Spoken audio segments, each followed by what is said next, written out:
പാലക്കാട് നെന്മാറ ഇരട്ടക്കൊലക്കേസിൽ പിടിയിലായ പ്രതി ചെന്താമര പദ്ധതിയിട്ടിരുന്നത് തന്റെ ഭാര്യയെയും മകളെയും ഒരു പോലീസുകാരനെയും അടക്കം 6 പേരെ കൊലപ്പെടുത്താനായിരുന്നു എന്ന് പോലീസ് വൃത്തങ്ങൾ വെളിപ്പെടുത്തുന്നു. പിരിഞ്ഞുപോയ ഭാര്യയെ കൊലപ്പെടുത്തുകയായിരുന്നു ജയിലിൽ നിന്നിറങ്ങിയ ശേഷം തന്റെ ആദ്യ ലക്ഷ്യമെന്ന് പറഞ്ഞ ഇയാൾ സുധാകരനെയും അമ്മ ലക്ഷ്മിയെയും കൊലപ്പെടുത്തിയതിന്റെ കാരണവും പോലീസിനോട് പറഞ്ഞു. ജാമ്യത്തിലിറങ്ങി ഭാര്യ ഉൾപ്പെടെ 4 പേരെ കൊലപ്പെടുത്തി തിരികെ ജയിലിലേക്ക് പോകാനായിരുന്നു തന്റെ പദ്ധതിയെന്ന് ഇയാൾ പോലീസിനോട് പറയുകയായിരുന്നു. ഇന്നലെ രാത്രി കസ്റ്റഡിയിലെടുത്ത ശേഷം ചോദ്യം ചെയ്യലിലാണ് പ്രതി ഇക്കാര്യങ്ങളെല്ലാം പറഞ്ഞത്. പോത്തുണ്ടിയിലെ വീട്ടിലേക്ക് ഭാര്യയെ വിളിച്ചു വരുത്തി വകവരുത്താനായിരുന്നു പദ്ധതിയിട്ടത് എന്നും അത് സാധിക്കാതെ വന്നതോടെയാണ് മറ്റു 2 പേരെ കൊലപ്പെടുത്തിയത് എന്നും പ്രതി പോലീസിനോട് പറയുകയുണ്ടായി. മാട്ടായിൽ നിന്നിറങ്ങിയ ചെന്താമര രാത്രി തിരികെ വന്നത് 2 പേരെ കൂടി വകവരുത്താൻ ലക്ഷ്യമിട്ടായിരുന്നു എന്ന് പോലീസ് പറയുന്നു.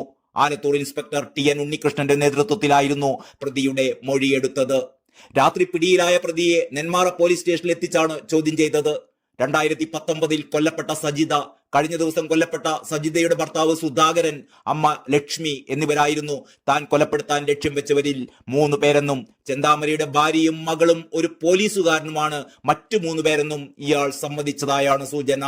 അവരെ കൂടി കൊലപ്പെടുത്തിയ ശേഷം കീഴടങ്ങാനായിരുന്നു ഇയാളുടെ പദ്ധതിയെന്നും വിവരമുണ്ട്. 2019 സജിതയെ കൊലപ്പെടുത്തിയതിലുള്ള പക സുധാകരന് തന്നോടുണ്ടെന്ന് സംശയിച്ചു എന്നും സുധാകരൻ തന്നെ ആക്രമിക്കുമെന്ന സംശയത്തെ തുടർന്നാണ് അയാളെയും അമ്മയെയും വീട്ടിൽ കയറി വെട്ടിക്കൊലപ്പെടുത്തിയതെന്നും ഇയാൾ പറയുന്നു. തന്റെ കുടുംബം തകരാൻ കാരണം ഇവരാണ് എന്ന ചിന്തയും അതുമൂലമുണ്ടായ പകയുമാണ് ചെന്താമരയെ കൊലപാതകങ്ങൾക്ക് പ്രേരിപ്പിച്ചത് എന്നാണ് പോലീസ് പറയുന്നത്. ഭക്ഷണം പോലുമില്ലാതെ 2 ദിവസം ഒളിവു ജീവിതം നയിച്ചതിന്റെ അവശതയുണ്ടായിരുന്നുവെങ്കിലും കൂസലില്ലാതെയായിരുന്നു ഈ നരാധമന്റെ മറുപടികൾ. നാട്ടുകാരി തന്നെയായ യുവതിയെ പ്രേമിച്ച് വിവാഹം കഴിച്ചതാണ് എന്ന് ചെന്താമര നേരത്തെ പറഞ്ഞിട്ടുണ്ട്.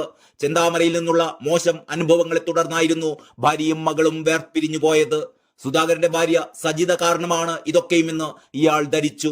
സജിതയുടെ മരണത്തിന് സുധാകരൻ തന്നോട് പ്രതികാരം ചെയ്യുമെന്ന ഭയവും ഇയാൾക്കുണ്ടായിരുന്നു. അതായിരുന്നു സുധാകരനെ ലക്ഷ്യമിടാൻ കാരണം.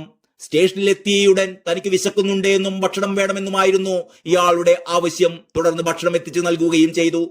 പോത്തുണ്ടി മലയിൽ ഒളിച്ചിരുന്ന പ്രതി ഇന്നലെ രാത്രി വിശപ്പ് സഹിക്കാനാവാതെ ഇവിടെ നിന്നും വീട്ടിലേക്ക് മടങ്ങും വഴിയാണ് പോലീസിന്റെ പിടിയിലാകുന്നത്. ഈ പ്രദേശത്ത് രാത്രി ഏറെ നേരം പോലീസ് തിരച്ചിൽ നടത്തിയിരുന്നു. ഇവിടെ നിന്നും പോലീസ് പിൻവാങ്ങി എന്ന പ്രതീതി ഉണ്ടാക്കിയ ശേഷം തന്ത്രപരമായാണ് ഇയാളെ പിടികൂടിയത്. എല്ലാവരും തിരച്ചിൽ നിർത്തിയെന്ന് കരുതി വീട്ടിലേക്കുള്ള വഴിയിൽ നടന്നു വന്ന പ്രതിയെ മഫ്തിയിലിരുന്ന പോലീസുകാർ പിടികൂടുകയായിരുന്നു എന്നാണ് പോലീസ് പറയുന്നത്. ഇയാൾ അത്യന്തം അപകടകാരിയാണെന്നും നടപടിയെടുക്കണമെന്നും നാട്ടുകാരും പോലീസിനെ അറിയിച്ചിരുന്നുവെങ്കിലും പോലീസ് അതൊന്നും ഗൗരവത്തോടെ എടുത്തിരുന്നില്ല. അതായിരുന്നു 2 പേരുടെ അരുങ്കൊലക്ക് കാരണം.